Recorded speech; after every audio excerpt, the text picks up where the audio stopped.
Hello everybody, good morning and welcome to the United Stand. Sorry I'm a bit late, a few computer issues there, but I hope you're all doing well. Lots to get into this morning. Transfer blows, transfer stays, transfer progress, all for you this morning. I'm back in the mood, I suppose. Yesterday I needed a bit of a timeout.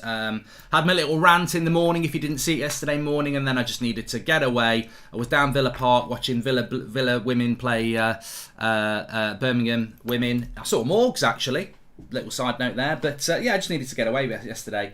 United have just, I'm sure most Man United fans feel like it, United have just absolutely sucked the joy out of football for me this year, watching United. I'll always love United, I'll always support United, but the footballs are horrendous. So I find myself having to, go and watch other games just to, relax and enjoy the game I love. So look, I'm back. Anyway, lots to talk about. Hope we're all doing very, very well this morning. Lots to get into. Bit of positive news around Ronaldo. Pogba's going to stay. He's not going to go to Man City. Does that mean he's going to stay at Manchester United? We've also got updates on Michael Olise from Crystal Palace, which I think a lot of you like. Lema, Tillemans, Phillips, Alvarez, centre-backs and a lot more. But we're going to hit straight into what I think is the most important story, because we can all talk about Paul Pogba staying at Manchester United. I've got to be absolutely honest. I sort of am of the opinion that most of the people are of the opinion of as well. I don't want Paul Pogba to stay at Manchester United. Do I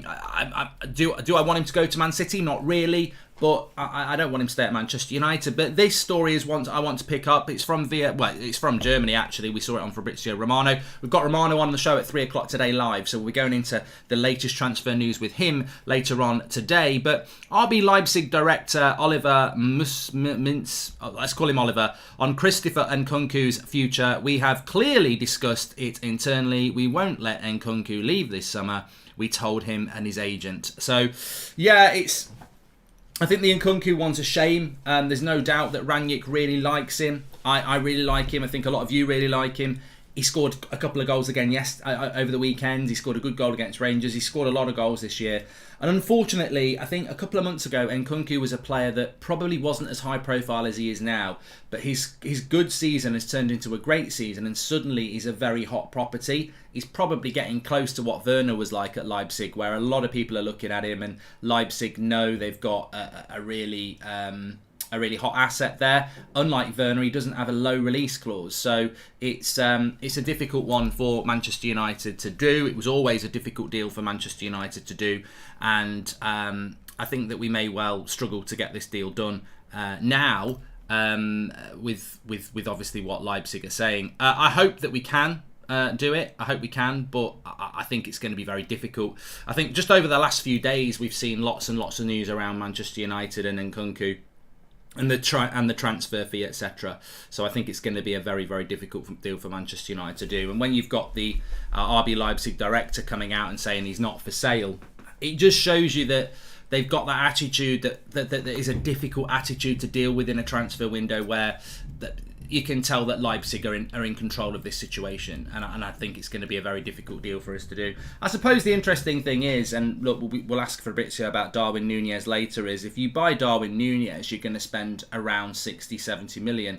Are you then going to buy Nkunku for 60, 70, 80 million? And the reality is we're not. We're going to go for Núñez or Nkunku. We're not going to get two attackers of that sort of price tag. So it depends what you want, really. But I've got no interest in Erling Haaland, Ragnar. If you can find a Man City fan channel, well done. They can talk about Haaland. He ain't fucking coming to us, so I don't want to talk about Erling Haaland. This is the United stand. It's not the City stand, so jog on. So look, I'm disappointed that the Nkunku deal... you know what, I'd probably be a little bit controversial here and say in the choice between Darwin Núñez and Nkunku, I probably would go for Nkunku. And I know I'd be in the minority, massively, but I think people want Darwin Núñez because he's an out-and-out number 9. He's a replacement for Cavani. Effectively, he's a definitive out-and-out number 9. But do we need an out-and-out number 9? Does Ten Hag need an out-and-out number 9? He built a very good Ajax side without one. Obviously, this one has got Haller in it, but Nkunku for me is a player that could play left, he can play right, he can play through the middle. So look, I probably would go for Nkunku, but I don't think we're going to get it done. I'm kind of not upset about us not getting Nkunku. I'd rather spend in the more CDM centre midfield and centre back, wing back roles and go for Anthony or Núñez, says Mohamed. Yeah, I would like Nkunku because I think he's a Excuse me. Excuse me. High pollen. That's not somebody you just walked through called pollen. There's a high pollen count in the UK today. Watch along for Ajax's game on Wednesday. No, I'm doing the Youth Cup, so swivel on it. People are just annoying me this morning with silly questions. Like, why would I do an Ajax watch along? There's a Man United Youth Cup final on Wednesday. We'll be doing that, thank you. The United stand, not the Ajax stand, not the City stand, the United stand. We focus on Manchester United, so it's as simple as that. I would like Nkunku, but I think Rangnick would like Nkunku, but it's a difficult deal to do. So Nkunku to Manchester United, very, very unlikely that United do that. I think that that's the breaking news on that. Now, David Ornstein's come out with a good couple of updates this morning. Very good journalist, David Ornstein. He's coming out with that Manchester United's Paul Pogba is not and has decided not to join Man City. Now, I'm not going to take the win here. I saw some people on social media taking this as a win. I'm not going to take this as a win that Man City have been snubbed by Paul Pogba. Man City have won the title last year. They've been to a Champions League semi-final and a final in the last 12 months. They'll probably win the league this year. I'm not celebrating victories that a Man United player, who's not going to be a United player next year anyway, has snubbed Man City. And to be honest with you, I would say Man City have dodged a bullet. There is no way in my mind that Paul Pogba's good enough to play for Man City. I don't think he is. He hasn't got the work rate. He hasn't got the consistency. So I think Man City, I wouldn't be too bothered about being snubbed by Paul Pogba, even if you had. David Ornstein saying that Paul Pogba, former club Juventus, PSG and Real Madrid are thought to be the most likely destinations at present for Pogba, although a final decision is yet to be made. He also said that Paul Pogba preferred another package on offer than the Man City package. Well, when you're talking about a package, he's not getting an Amazon delivery with some flowers. We're talking about wages here. We're talking about signing on fee. So I think for Pogba to go to Man City, to be fair, they'd have to be giving him the best financial package because he knows he's going to get a lot of kickback from going from Man United to Man City. So I think what Pogba's done here is he's looked at it and gone, well, look, Man City's an interesting project, but it's not the best financial project. And for me, it's probably best if I don't go from Man United to Man City. So I think Pogba, I've got no problem with Pogba. I'm one of the fans that I don't mind Paul Pogba. I don't dislike him. I've got no problem with him. I just think it's time to, part ways. And I do like Paul Pogba. But I think ultimately, if I was in that position, I can understand why I'd want to go to Man City potentially just to win things, but you can't go from Man United to Man City and not expect a load of issues. And if it's not the best financial package for you, then I probably would prefer a Real Madrid or a PSG, which is where I think he'll end up. The main thing is I just don't want him to stay at Manchester United. I think it's time to move on. I would be happy with either Nunez or Nkunku, to be fair, says Lars. Well, you look at how we played at the weekend, Lars, and I don't really massively disagree with you. I've got to be honest. I'll just give you a little bit of breaking news. I'm still absolutely distraught at this season for Manchester United. I think it's rock bottom, isn't it? If you haven't seen my video yesterday, it's well worth a watch because I went through everything. I think the club needs a post-mortem from top to bottom. I don't think we'll ever get it. I really don't.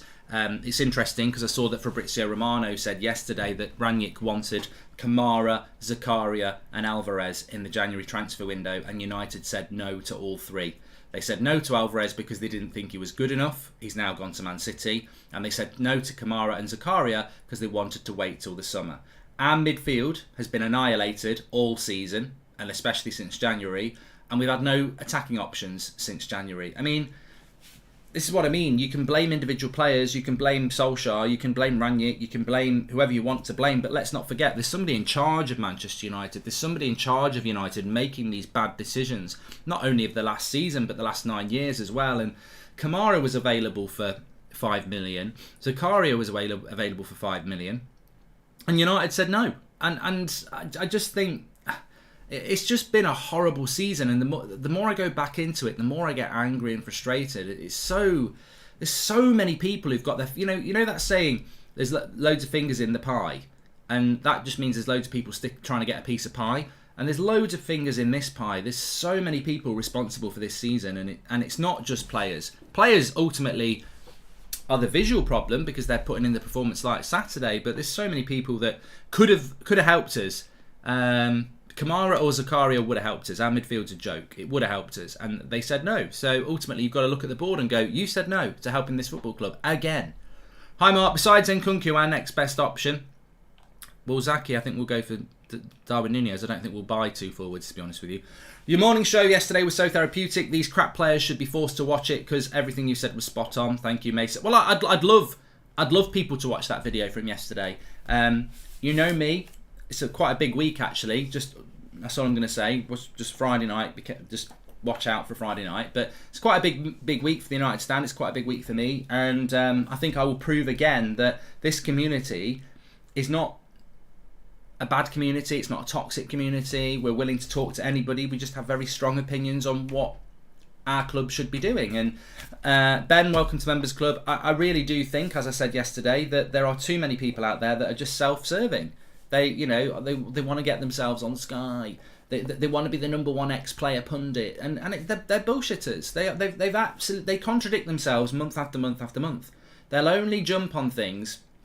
As I said yesterday, they were all there living up Ollie's arse when we're getting beaten 5-0 by our biggest rivals at Old Trafford. All up Ollie's arse, and then now on Rangnick, it's like open season. It's just a bunch of hypocrites. It's all about mates rates. It's all about agenda. It's all about building themselves out, and ultimately that's not what United need. This selfishness that runs through that club. You've got it in the playing staff, we had it in the coaching staff, we've had it on the board, we've had it in the dressing room, we've had it in the media, we've had it with our ex-players. They're all ultimately just bothered about themselves. They're not bothered about the club because nobody apart from you calls everybody out. We call the players out, the managers out, the coaching out, the board out, the ex-players out, the media out, the owners out. They've all contributed to it this season. The only people I think who come out this season with any credit is, as a collective, is fans. Of course, you're going to get individual fans that you think that was a stupid. We all make stupid comments, some more toxic than others. But effectively, United fans are the only people that come out this season with any credibility because they're the only people I see that are honest, consistently honest. I looked back at October and really hardcore United fans were saying it's time for Ollie to go. Love him to bits as an ex-player, but it's time for him to go. None of this is a mate, let's protect him. So, yet again, and therefore it's the fans who suffer, as I said yesterday. Anyway, let's move on. I don't want to repeat a lot of what I said yesterday. So, look, I'm just going to give you this. There's loads to get into. Let's put this up on the screen for you as well. I mean, look, it is coming from The Sun. Cristiano Ronaldo has told teammates he intends to stay at the club, but only if Erik ten Hag wants to keep him. Look, I've got to be honest. I've always said I feel that Cristiano Ronaldo will stay at Manchester United. I've always said that, but... well, no, actually, I haven't. Let me correct that. I have said that I think if we don't get Champions League, I think he might consider leaving. But I have said for the last few weeks, and based in the conversations I've had, and I'll certainly be asking Fabrizio about it this afternoon. Ronaldo doesn't make his decision up until the end of the season. So speculation about Ronaldo's definitely going to stay, is definitely going to leave, is ridiculous if you know Ronaldo, because Ronaldo never makes his mind up until the end of the season. I think Ten Hag has got to persuade him to stay. I think he's got to feel wanted, and that's a big job. I don't think Ronaldo wants to leave on a low point, and it is a low point to come back for 1 year. And also, I think that it depends if there's an offer out there. And the only club I think that can offer him something he would want is PSG. I don't think he wants to go to the MLS yet. He's too good to go to the MLS yet, and China or Qatar or anything like that. So I don't think there's any point in going to a club that's not in the Champions League. So really, the only option for Ronaldo I can see is if he goes to another Champions League club that can pay him £500,000 a week. And I think the only club that's going to do that is PSG. So I don't necessarily... If PSG came in, I'd be worried, but I'm not massively worried about Ronaldo at the moment. Do we really know what United's budget is for the summer transfer window, says Manchester United? Manchester United's summer transfer budget is between 100 and 150 million quid spend, not net. So don't start taking sales off. So basically, United have got about... Let's say United have got £125 million to spend. If they sell Martial for 40 million, they've got another 100... You add it to that, so 175. So United could have £200 million to spend if they sell enough players, but I'd say they've got about 125 million straight off the bat because it's a new signing. The reason I know this, despite speaking to people, but it's logical as well. The reason I know Man United have got over £100 million to spend is because we're in the Europa League and the club cannot afford to be in the Champions League, out of the Champions League for 2 years. It's a new manager. And when those things happen, the new manager gets backed. And when we're not in Europe, when we're not in the Champions League, we always spend big as well. So we will spend. If Nkunku deal is difficult and suppose Leeds go down, would you take Rafinha in place of him, says Shaunak. I don't talk about Rafinha. And the reason I don't talk about Rafinha is because he's going to Barcelona. He's not going to come to Manchester United. So Rafinha is not somebody that United can do anything about. But what they can do something about, it's quite interesting that you say that, what Manchester United can do something about is Calvin Phillips. Now, Leeds lost yesterday quite comfortably to Arsenal. Burnley lost to Villa. So it looks like Everton are going to be safe. And it looks like it's going to be Leeds or Burnley. Now, I don't know how accurate this is. And I don't know whether I can't find any. I'm going to ask Fabrizio about it this afternoon as well. It's interesting because I don't know who, whether it's true, but there is a rumour going around that Calvin Phillips actually has a £25 million release clause at Leeds if they get relegated. So that's quite interesting.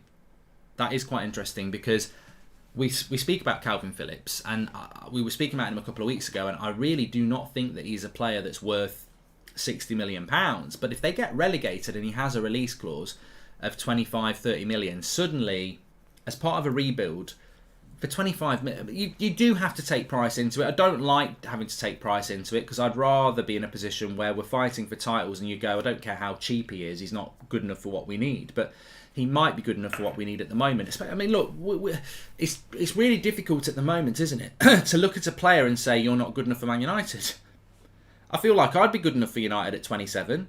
I'm not 27 anymore, but I mean, it's really difficult to say Kamara's not good enough for United, Lehmer's not good enough for United, Tielemans isn't good enough, or Phillips or Neves are not good enough. We look at them.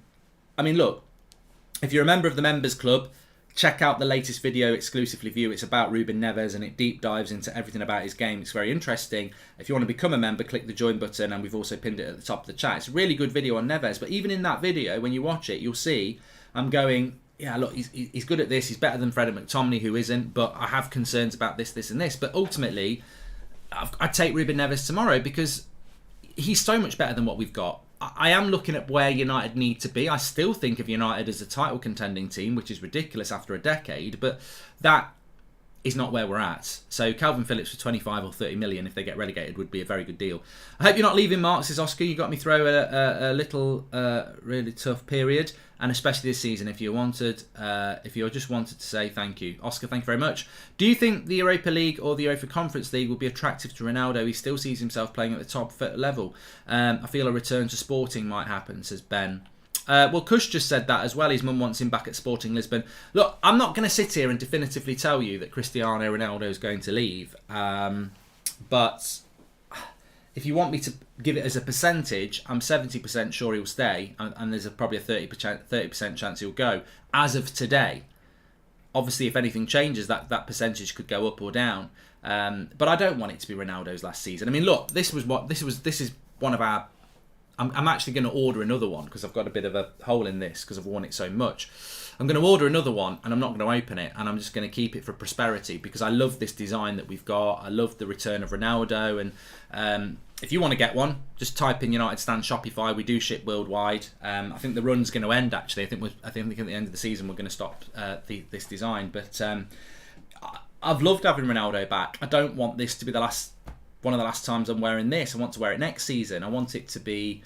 I want Ronaldo to be at the club next season. I really, really do. But I can't guarantee you at the moment. There was always a risk. If we were in the Champions League, Ronaldo wouldn't be going. So, again, when I was talking about how the club refused to get Alvarez, the club refused to get Zakaria, the club refused to get Kamara. If Ronaldo ends up leaving this football club, the only people I'll blame are the board and the Glazers.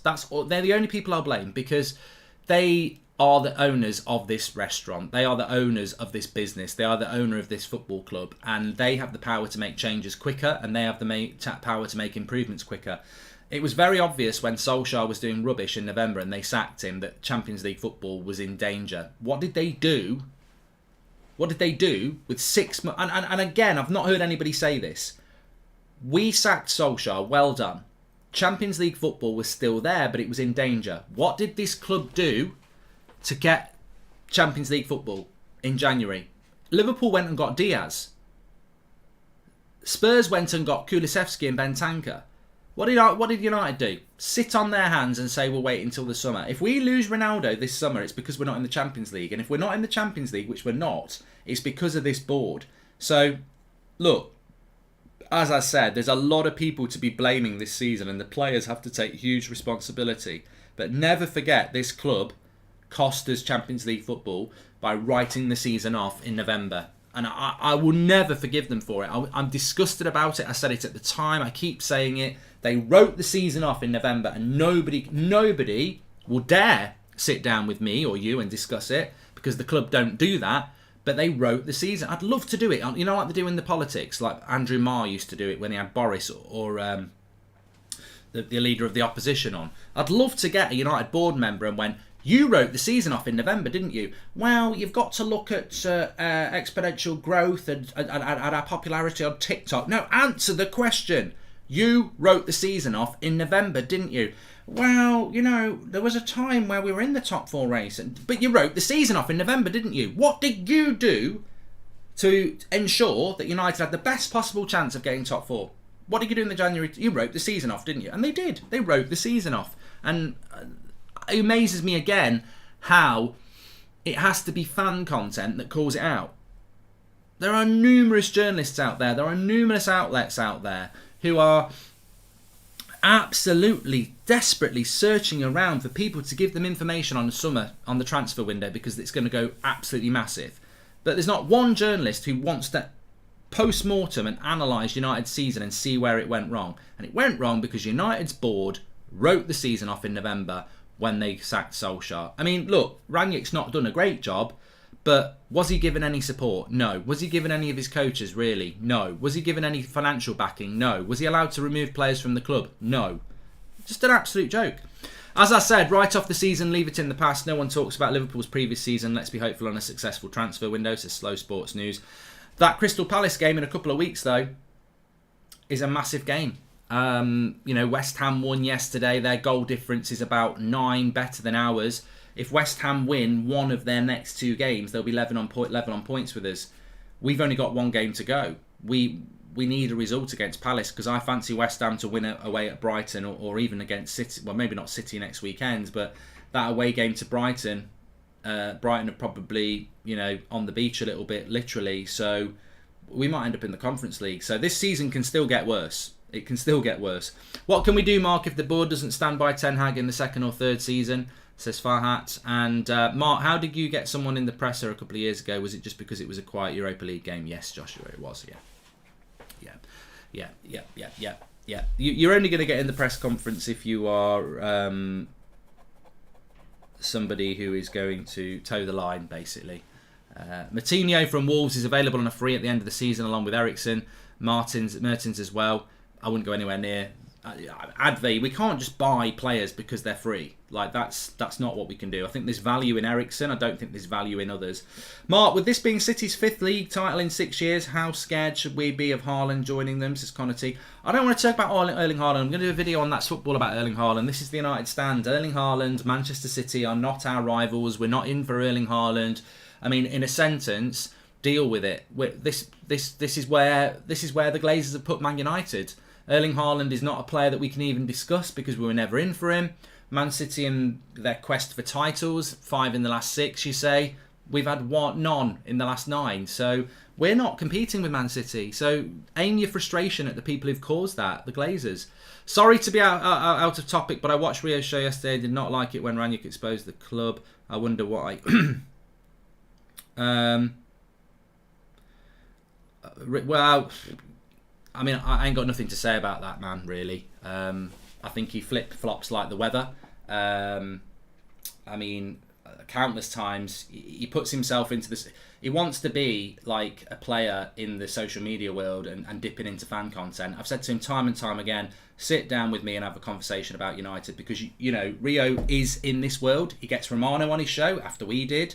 So he very much is in this world. He wants to be in this YouTube fan channel world. And I said to him, sit down, we'll do it in a pub. we'll just have a chat about Manchester United. People would love it. You want to be in the YouTube world. We're already the biggest in the YouTube world. Sit down and have a chat with us. And he won't do it. Terrified of doing it. He will not sit down and have a chat with me. Now, it's different with Gary Neville because Gary Neville's in the mainstream media. I've got no problem with that. Roy Keane, everyone like that. But Rio puts himself in the YouTube world. I'm going to go live about the match. I'm on Insta. I've got Romano on the show. Funny how that happened, isn't it, when we were the first to have him? But that's absolutely fine. I've got no problem with that. People can do whatever they want. But he's terrified of sitting down and having a chat with me.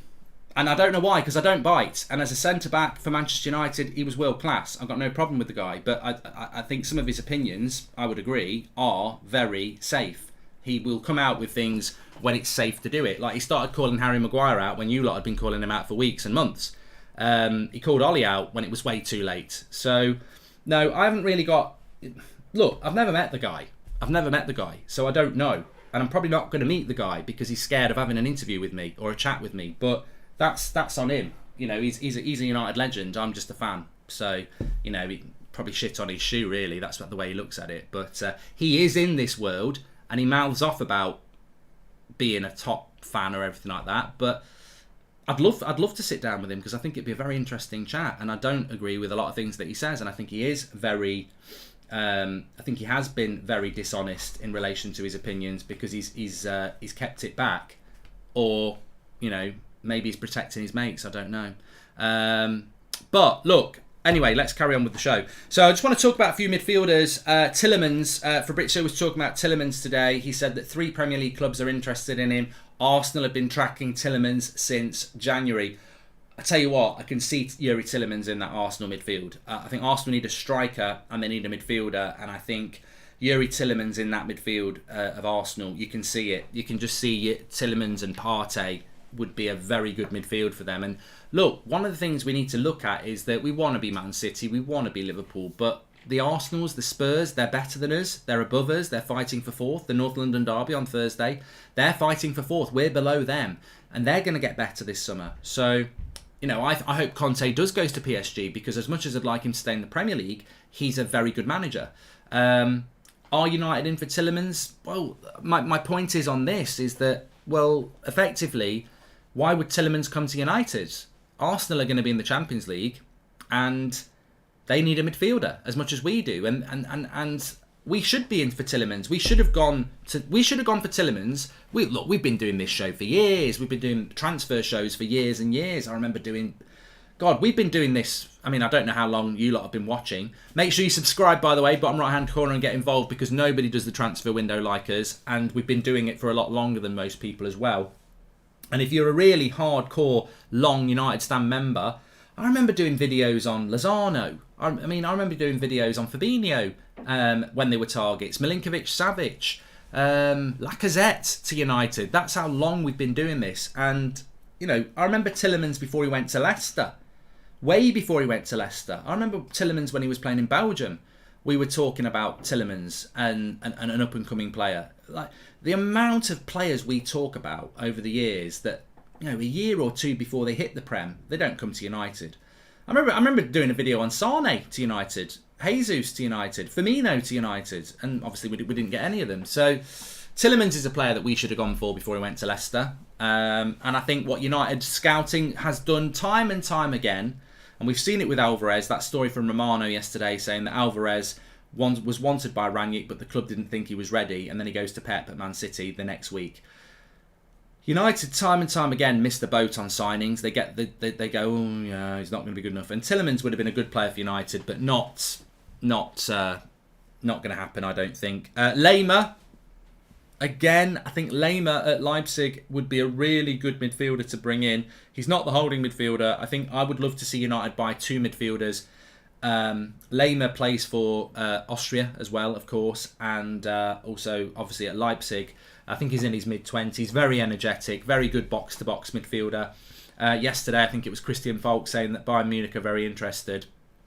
I mean, ultimately, how many titles have Bayern Munich won in the last 10 years? It must be 10 or something stupid like that. But Bayern Munich have got a monopoly, an absolute monopoly, and it's not just in Germany. Like, they're getting Ajax's right back and Gravenberch. But in the Bundesliga, if you're decent, it doesn't matter whether you finish second or third. It's not like in the Premier League. It's not like Man City can go and buy Salah and Rudiger. That's basically what it would be like having Bayern Munich in the Premier League, because they'll buy anybody's player. There's no rivalry, there's nothing. Bayern Munich. So I expect Lehmer will go to Bayern Munich, like Sabitzer did, like Lewandowski did. Countless, but they just hoover up the talent. So I don't think United are in for Lehmer, and I certainly don't think we will get him, because ultimately Lehmer is in the Bundesliga, isn't he? He's in the Bundesliga. So I think he will end up going there. Let me just see if I can get this up on screen for you, because this is something that's not really for me, it's more for you. And he's had some good updates this morning. There it is. David Ornstein tweet. Crystal Palace exclusive. Crystal Palace in talks with Michael Elise over the new contract. Agreement close. Extra year likely, but no salary increase. Aim is to release the clause of 35 million to ensure future sale breaks Palace record of 50 million, and that would benefit all. I mean, surely... Look, a lot of you like him. I've seen a lot of you mentioning him. I've never heard United are in for him, and that's the main reason I've never really mentioned him on a show.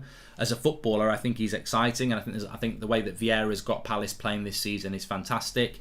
But on that, I just don't know why United wouldn't just offer the 35 million now. He's not signed the new contract, so, or anybody who's interested in him, why don't you just chuck a 35 million pounds deal at him now? I mean, quite literally, his value is going to go. He's going to be worth more than 35 million in a couple of years, isn't he? So, I just don't think we're in for him, and I don't for 1 minute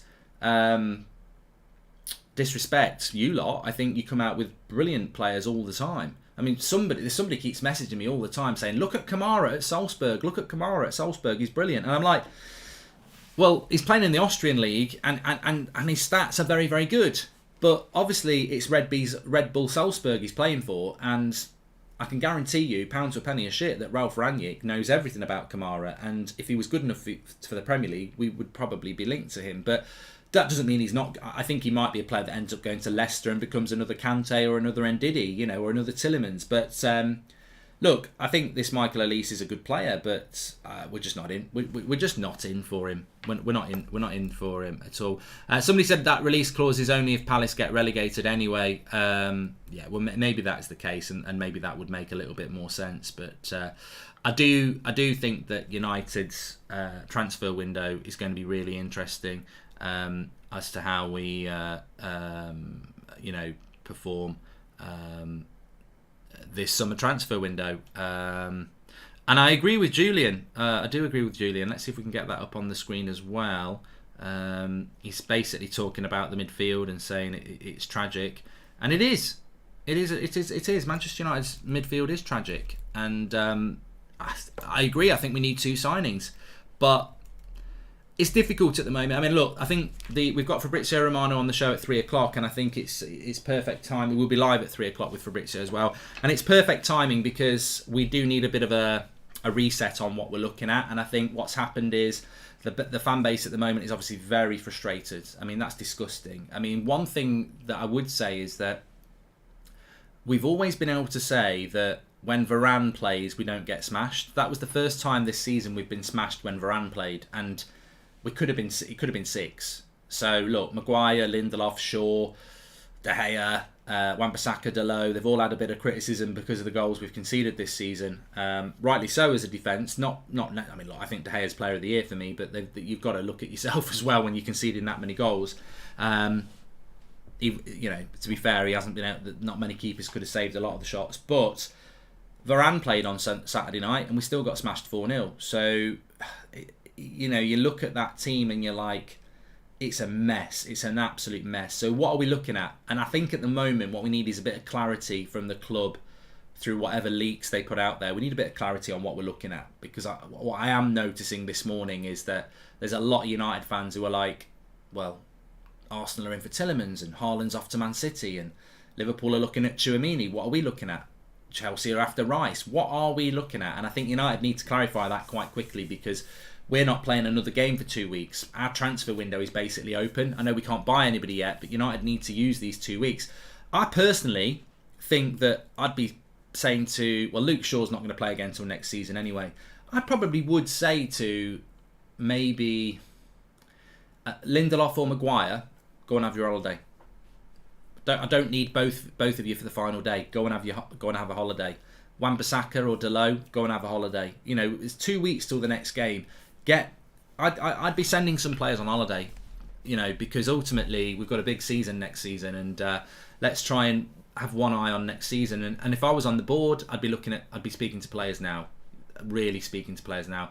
Hopefully Ajax will win the league, the Eredivisie on Wednesday, and then we can start really tapping into Ten Hag early. We've got to start focusing our minds, because if I said to you who the centre back's going to be, we were linked to another centre back yesterday. We were linked to another left back yesterday. Who's the centre back that we're looking at the moment? I believe it's still Timber, Akanji, or Torres. We'll ask Fabrizio later. Who's the midfielder we're looking at? Well, I don't think it's very clear what midfielder we're looking at. Is it Neves? Is it Phillips? You know, is it somebody we're not even aware of? And as a forward, well, to me, it's clearly Darwin Núñez. Is that still the case? So, because I certainly think in the case of Darwin Núñez, if an Arsenal go for him, or an Atletico Madrid go for him, or a Newcastle go for him, well, Newcastle can offer him more money, and they can easily say, well, look, United are in the Europa League. We intend to be above United next season, and we can give you more money. So that might get him. Arsenal can say, well, we'll give you the same package as Man United, but we're in the Champions League. Atletico Madrid, we've got a much better climate. We've got a better record of developing strikers than anyone in the Premier League, and we're in the Champions League. So I think that I think United need to look. I mean, look, there's a very good comment there from Fictic. He says, what about Basuma?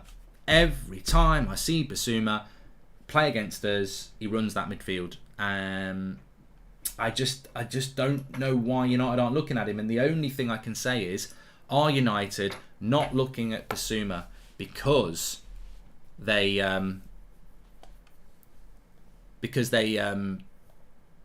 because of what happened off field? But I don't know. I don't necessarily know whether that's the case or not. We will have to wait and see, I guess. But I would definitely take Basuma. Yeah, I would take Basuma. There's just had a new tweet coming out from Samuel Luckhurst here, Manchester Evening News, saying sweeping changes across the board to continue at United in response to their worst season in decades. I don't know what more they can do on the board. I mean, Matt Judge is gone. Woodward's gone. There will be names that you don't know. But the board's not the coaching staff. There needs to be sweeping change. And look, I hope there's some truth in that in relation to what Samuel Luckhurst is saying, because ultimately we need a post-mortem, and the only way a post-mortem is going to work is if we look at the club from top to bottom and completely break it down with regards to, you know, what's gone on and how we get better. And that for me is to look at the coaching. That for me is about the board, the playing staff, everything. And that I think that's all anybody wants. We just want to see a big change at the club, a really big change at the club. I don't know. It's a low point at the moment. I think ultimately we're only going to find solace in the transfer window. I get that it's very hard to see any light, but seeing the clear out within the club at the moment, I think we will try and do a lot of business this summer. Saw rumours that Hag wants the whole defence rebuilt, says Ethan North. Well, I heard some. I don't know. I've listened to a lot of things over the last few days, and I either read or heard something today or yesterday about David De Gea, and it was basically saying which one of those 4 goals could he have saved. Maybe the first one. I don't think he could have saved the first one. I think he's unsighted, and I think it's right in the bottom corner, but maybe he could have moved a bit quicker. Every other goal, he's having to pull off a world-class save to save any of them. And unfortunately, if you look at most of the goals we've conceded this season, there's hardly been a David De Gea clanger. He has been one of our best players this year. Obviously, he gets criticised for his distribution, but I heard this and I think it's absolutely spot on. Why is everybody obsessed with David De Gea's distribution? Why does everybody want David De Gea's distribution to be fantastic when the defence in front of him can't do it either? Surely it's more important that the defence can distribute to the midfield and the attack than it is for the goalkeeper to be able to do it. And of course we want a goalkeeper who can distribute better, but he's the best shot stopper in that team by a country mile, in that whole squad. He's one of the best shot stoppers in the world. We've got a goalkeeper who is absolutely brilliant as a goalkeeper. Yes, his distribution needs work, but why is there an obsession with distribution from a goalkeeper when it's way more important that our defence can do it? And this season, our distribution from the back has been shit. Absolutely shit. Most of them have been shit. Wan-Bissaka, Delo, Shaw, Telles, fullbacks, because that's mainly where a goalkeeper will distribute, because they'll go for angles, because passing straight's dangerous. Our fullback distributions is a joke. No one's talking about this though. We want to talk about the goalkeeper. Let's talk about the goalkeeper's distribution. Our best player this season made save after save after save. Yes, his distribution's not been great, but let's focus in on David De Gea's distribution. Even though he's been one of the best players in our team this season, let's focus on that. Let's completely miss the ball that our fullbacks haven't been good this season and their distribution is wank. Like, I just don't get. Sometimes I really just do not get how certain aspects of our fan base home in on completely the wrong topic. David De Gea is not the problem in that team. Yes, his distribution needs to improve, but even if it was improved, he's passing it to players whose distribution is more important than him, because they're outfield players, and nobody wants to talk about that. No, let's get Hendo in goal. I tell you what, the one goalkeeper that really has impressed me, that Brighton goalkeeper, he's got the lot. What do you think about Donny's performance while on loan? Do you think Ten Hag will get the best out of him next season? I think his loan's been a bit of a waste of time at Achilles, didn't he? I don't know whether he played yesterday. I didn't watch any games yesterday. I was out, but look at saying head of communication stepping down. Thank God, says Tom. Well, Charlie Brooks stepped down months ago, if that's who we're talking about. So that's not breaking news. That's old news. He stepped down a long time ago. So if they're regurgitating that, that's a story that was 3 months old. So unless his replacement is stepping down, which I can't remember what his name is, it might be Jonathan Ward or something like that. Just comes to mind, but I don't know. Anyway, look, we've got Fabrizio Romano on the show at 3 o'clock. We will go through a hell of a lot of things to try and get clarity on what targets we're looking at the moment. That's what I want to pin down on the show at 3 o'clock tonight, this afternoon. So thanks everyone for watching. Take care. Make sure you smash a like on the video. If you want to become a member, click the join button. It's at the top of our live chat. Our latest video exclusive for the members club. Basically what we're doing is we're putting up videos each week for our members as a thank you for being a member and supporting the channel. So we just do something that we couldn't really do on the main channel, which is just to spend 10 minutes really analysing the stats on transfer targets and comparing them to what we've got and that. So if you're into all that stuff and you are a member, go to the homepage. You'll see our members playlist, which is the second one down, all there for you to watch. And you get your badge next to your name. Jazz here, Mark. Gonna miss you in the green screen background, Mark. God bless you for your next venture, says Kay. Or Kai, and people criticising De Gea are pointless, says Anik. And also, if you want to get one of these hoodies, I'm going to order myself one today because I want to just keep it for prosperity. United Stand, Shopify, we do ship worldwide. Right, make sure you tune in at 3 o'clock. It's going to be a big video with Fabrizio. We'll be live for it. Take care. I'll speak to you all in a bit. And I am going to do a video on That's Football about Haaland, but that's because that's football.